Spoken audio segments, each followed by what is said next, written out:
Hey everyone, Necromancer1040 here. So, I've got a pretty interesting video for you all.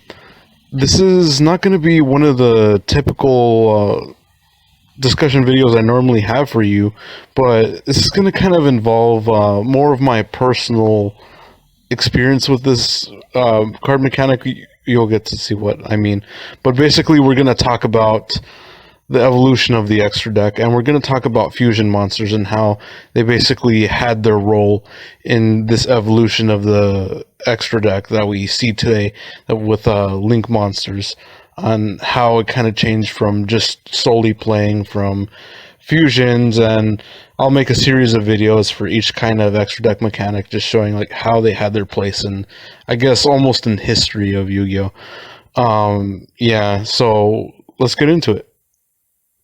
So, fusion monsters from the beginning, they've always been a part of the game. They've always been there. They weren't used too much, but they mainly debuted in the original Yu-Gi-Oh anime. If you've ever seen it, it's normally when you'd see a fusion monster there, it was pretty much the star monster of that episode or that season, or it was used to be the means of winning a game for the protagonist. So classic fusion monsters could be anything from Gaia the Dragon Champion and Master Dragon Knight, XYZ Dragon Cannon, Five-Headed Dragon, Rise Black Skull Dragon, Thousand Eyes Restrict, and Blue Eyes Ultimate Dragon. Who can forget that? So those were basically the popular fusion monsters in the very, very, very beginning of Yu-Gi-Oh!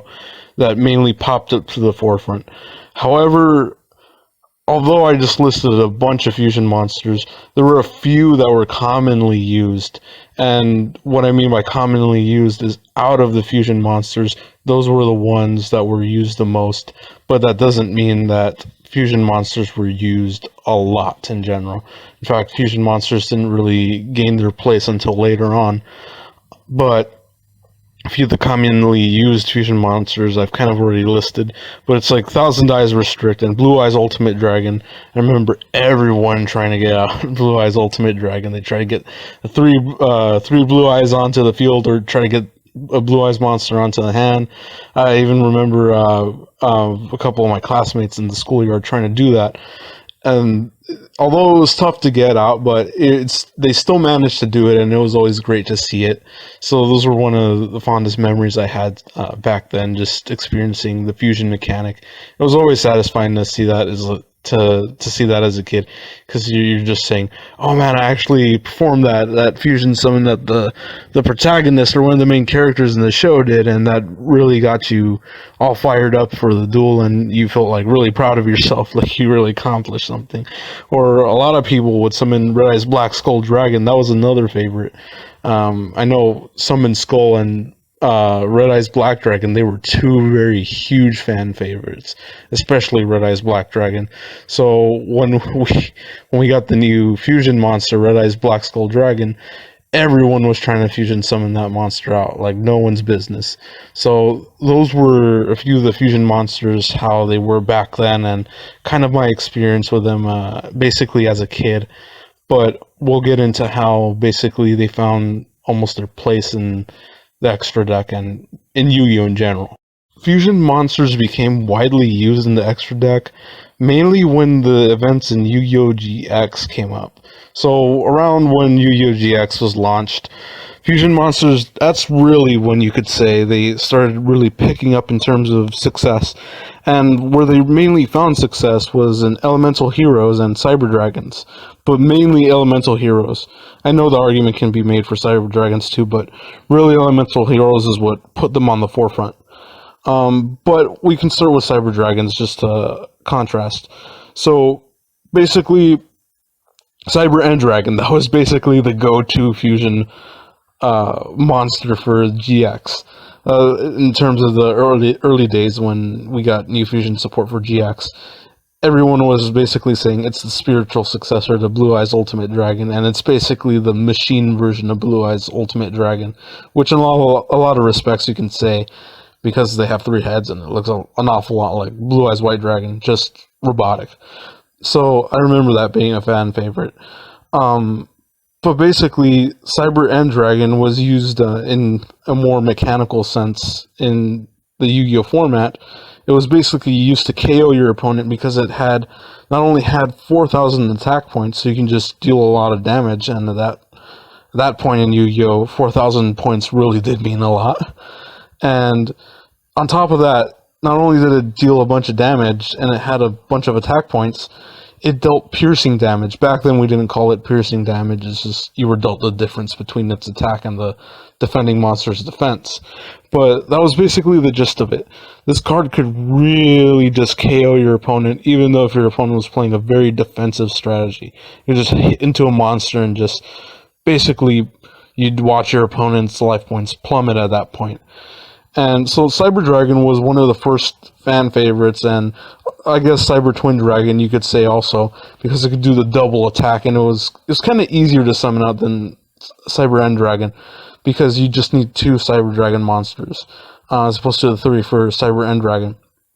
And I guess it kind of made it a little more competitive at that point, just that you can just deal out damage more quickly, and it's just easier to summon. But another fusion monster that really took place in the meta format was Chimera Tech Overdragon and Fortress Dragon, but more so Overdragon, Chimera Tech Overdragon, because it has an unbelievably destructive effect, and I really emphasize destructive, because you could mainly get it out with Overload Fusion, and basically however many machine monsters you banished on the field and in the grave, that thing would gain 800 attack points for each one and would attack that same amount of time. So the common strategy back then would be you either played Cyber Phoenix out onto the field, or you played Heavy Storm to wipe out your opponent's back row, and Cyber Phoenix would just basically make your machine monsters, your cyber monsters, impervious to spells and traps, which allowed Chimera Tech to basically hit your opponent so many times with its own effect. That's what made it successful. And so you mainly saw it taking formats by storm just by that effect alone. And I remember a lot of people trying to get out Chimera Tech Fortress Dragon or Over Dragon, along with the other fusion cyber monsters, because they were trying to mimic how Zane would duel during the game, and that was cool to watch. And of course you get the same kind of feeling like when you would bring out Blue Eyes Ultimate Dragon. And those were always, I mean, looking back at those moments, they're always really, I mean, nostalgic in that regard. But these monsters not only became popular, they were also becoming competitive. And really, they were becoming competitive because of the hero archetype, mainly. So the hero archetype basically branched out into other hero types like Destiny heroes and evil heroes, but the original heroes you would say are elemental heroes, and that's basically what set fusion monsters at the forefront, because you got elemental hero Flame Wingman. He was basically like the poster child for fusion monsters and basically made them popular at that point. So dominant fusion cards like Evil Hero Dark Gaia, Evil Hero Gaia in general, or Evil Hero Dark Law, and Evil Hero Inferno or Wild Cyclone, and then Destiny Hero Plasma. That was a huge card that struck fear into a lot of opponents, even in the competitive, especially in the competitive space. And you could even say Evil Heroes in general as an archetype, and especially their fusion monsters, struck fear into your opponent, definitely. And that mainly set their precedents for being competitive in the format. And because they weren't just fusion monsters that sat there with that just had a bunch of attack points, they started to develop more effects, and we'll get into that in a short bit. So fusion monsters basically developed their mainstream success. They continued their impact through polymerization, and I know it's kind of difficult to say, oh, how are they successful because of polymerization? Well, you got more cards that could search out polymerization, like King of the Swamp. That was basically one of the go-to monsters back then. And I mean, now obviously by modern day standards, we have more ways to search them out. But basically, these fusion monsters, they also had very aggressive effects. They had very battle-oriented effects, because back then the battle was very important. It's not like now where everything basically takes place in the main phase. Um, more more times than not, a lot of effects would go off during the battle phase. That's where it really mattered. So that's where these fusion monsters really capitalized. And they had effects like they'd switch your opponent's monsters to from defense or attack, or they'd steal some of your opponent's monsters' attack points and they just beat into the monster. But they basically, fusion monsters evolved. They evolved from just being these effectless monsters, and they developed effects, and they became a little more easier to summon because of how Konami was basically pushing these cards.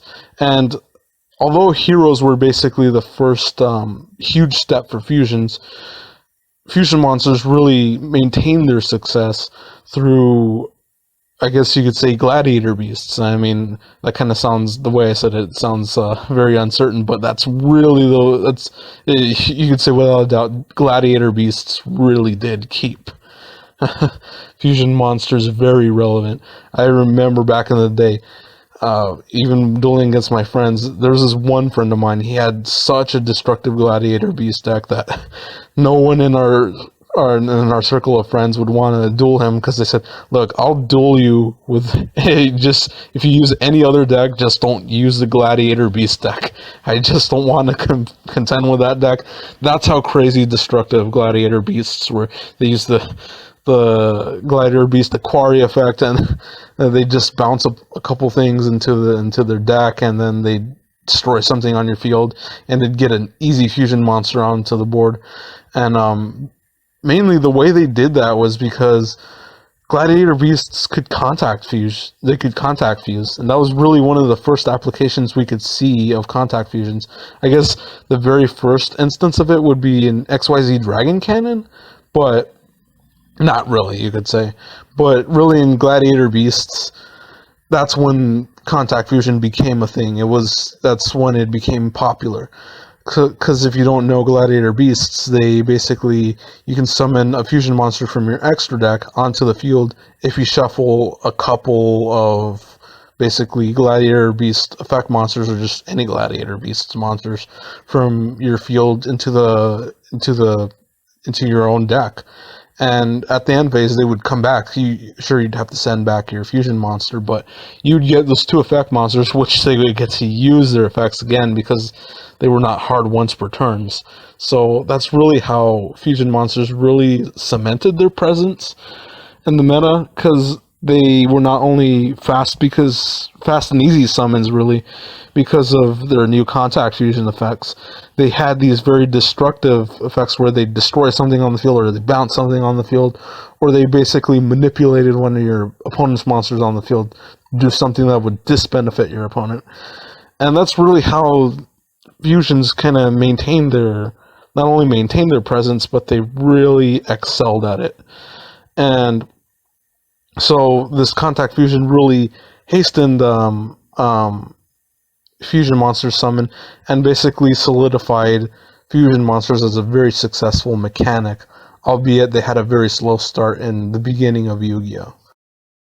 So modern day applications of fusion monsters, you don't see them too often, but you still do see them somewhat. And I guess if you look a few formats ago, that was probably the height of modern day fusion success. And that kind of success mainly took place with cards like Thunder Dragon, Colossus, and Titan, but Colossus more especially. And they didn't really contact fuse. You can't really say they contact fuse, but they evolved furthermore. The way they evolved is you banish something, or you tribute something to summon a fusion monster from the extra deck. In the case of Thunder Dragon Colossus, you tributed a fusion Thunder monster to summon Colossus onto your field, or in Titan, you banished Thunder monsters, the according Thunder monsters from your field or your hand to get out Thunder Dragon Titan.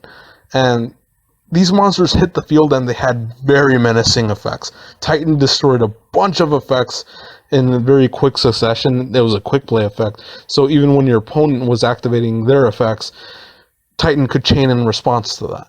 And of course, we all know Thunder Dragon Colossus had this very oppressive effect, which stopped your opponent from searching, and also protect itself. Actually, both Thunder Dragon fusion monsters did that. You just need to banish a Thunder monster from your grave, or a couple of Thunder monsters from your grave, and it basically protected itself. So they fusion summoned themselves out very quick, because the way they summoned out was still considered a fusion summon, but they also had their ways to protect themselves and also dominate the field and take advantage away from your opponent. This was more so more present in Colossus, because you could even say, like, he got banned for it. He was just too successful. He was just too much of an oppressive card. And it's crazy to see a fusion monster to actually achieve that in a modern day format, because when you look at Yu-Gi-Oh now, you'd say, oh, fusion monsters, they're very dated. That's a very dated mechanic. And it's just really, it's great to see a fusion monster do that nowadays. You have other fusion monsters relatively in the modern day lineup of Yu-Gi-Oh, like Blue Eyes Twin Burst Dragon. It used to see very competitive success, but it's kind of been power creeped out. But I included it because it was one of the modern examples of very successful fusion monsters. Twin Burst Dragon, another contact fusion card. Just need to contact fuse 2 Blue Eyes monsters, and bam, there you go. You get a monster that can't be destroyed by battle, makes 2 attacks, and banishes a monster it battled with if it didn't destroy it already. So that was insane to begin with for the Blue Eyes archetype, and in fact that made Blue Eyes a little more competitive in its own line because of it. But you have other fusion monsters like Dante, the Pilgrim of the Burning Abyss. They were easier to summon out because mainly because of things like super polymerization, the return of super polymerization, and also you can summon Dante by using 3 Burning Abyss monsters. This is another modern trend of modern day fusion monsters, is what I mean. Basically, it's easier to summon fusion monsters nowadays because they're not very specific like old fusion monsters were. If you look at older fusion monsters, they would say, oh, you need this specific monster like Sangan or Legendary Gambler to bring out this specific fusion monsters. But nowadays, they just generalize it and they say, look, you just need 3 monsters of this archetype, or you just need 3 monsters of this attribute, or these 3 dark monsters to bring them out. And that's mainly how they streamlined fusion monsters nowadays. And I think that's pretty much made the game all the more better for it. And yeah, examples like Dante really achieve that effectively. And with things like super polymerization, you can even use your opponent's monsters as fusion materials, so it makes it all the more easier. And I'm pretty sure you know what super polymerization does. So it's a very real mechanic in the game nowadays. And you of course you bring out things with super polymerization, like Starving Venom Fusion Dragon. That's a huge monster right now, and especially when Thunder Dragons were at their height, and especially Mud Dragon of the Swamps, because it was just a generic summon off of polymerization, and then it could also negate stuff.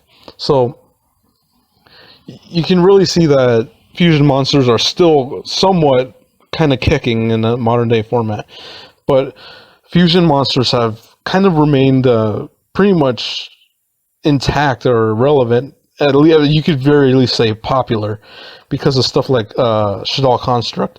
And these decks, like the Shadals, for example, they have their own basically specific tailor-made fusion card. They have their own specific polymerization for their particular archetype, like Shadal Fusion. And then Red Eyes, they also have their corresponding polymerization card, like Red Eyes Fusion, where they can summon out a Red Eyes monster from Red Eyes Fusion monster from the extra deck. And so that's what's really also continuing the streamline of fusion monsters. And on top of that, these polymerization cards for these specific decks, they're easily searchable by other cards within their given archetype. So that's also the biggest and the most commendable thing about modern day fusion support, is these cards are really adapting. And you know, you could say they haven't adapted too much in modern day formats. You don't see them all too much, but it's really cool, and it really brings a smile to my face when I do see this happen. I really, it would be great to see this old fusion mechanic return in the future, and see them be as dominant as they once were in the GX era.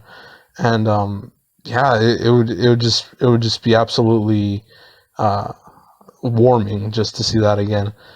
But with that, that's pretty much the video, guys. Expect more videos like this in the future. I'll be covering synchros in the next video, and just basically giving a detailed kind of almost history lesson and kind of my personal experience with them. Uh, so yeah, with that, if you really like the content like this, you can help support me on Patreon. It just really helps out. Of course, you don't need to do it, but I really appreciate your support, whether if it's just watching the video or you're just liking the video and thinking it's just cool in general. I appreciate all your support, and just, yeah, in general, your support. But with that, I'll catch you guys in the next video, and take care. All right. See you.